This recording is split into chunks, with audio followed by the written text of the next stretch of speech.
5-year-old Yumi was sold to a nightclub. One night, a customer shattered a glass in a fit of rage, and a shard lodged in her face. The madam pulled it out with cold indifference, dabbed some antiseptic on the wound, huddled in a corner. Yumi cried silently, knowing no one in the world would cry for her. In her despair, she remembered a business card and dialed the number one more time. This time, someone answered. A man named Suzuki drove 10 hours straight to get to her. The moment he saw the bloody bandage on her face, the hardened man's eyes turned red. He smashed his fist through the nightclub's glass window, a protest against the world's cruelty, but also a punishment for his own past indifference. Suzuki bought Yumi's freedom. He sold his beloved car to pay for her expensive plastic surgery and then enrolled her in school. He became her father in every way that mattered, making her lunch each day and waiting for her at the school gate, rain or shine. Yumi worked hard, always finishing first in her class. And though she never called him dad, their bond was stronger than blood. But a phone call shattered their peace. The birth mother who had sold her for $5,000 suddenly wanted her back, and she made an even more outrageous request. She wanted Suzuki to find Yumi's wealthy biological father. Suzuki's heart was in turmoil. He knew this could mean losing Yumi forever, but he did it anyway. Just as he dropped her off with her birth father and turned to leave, his phone rang. On the other end, crying, Yumi called out to him for the first time, "Dad." The tough man froze. Her repeated calls brought tears to his eyes as she sobbed, asking why he abandoned her, begging him to come back and get her. But the word he had longed to hear for years became the prelude to tragedy. His world started spinning, and as his motorcycle crashed, he vanished. For 10 long years, Yumi searched for him, each lead ending in disappointment. Then,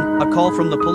10 years ago, the crash had left him with severe amnesia. In his notebook, there was only one word, Yumi. After a decade, his hair was white and his face was scarred. He stared blankly into the distance. He didn't recognize Yumi, but when she called his name, he instinctively reached for the old CD she had loved as a child. As Yumi put on his shoes, she found a bank book tucked into his sock. Inside, it meticulously detailed every penny he had ever spent on her. In that moment, she completely broke down. Perhaps kindness is eventually rewarded. At Yumi's wedding, the man with no memory plays the role of her father, personally walking the girl he protected his entire life down the aisle and into a new chapter of happiness. It's as if life has come full circle. You raised me when I was young, and I'll be by your side as you grow old.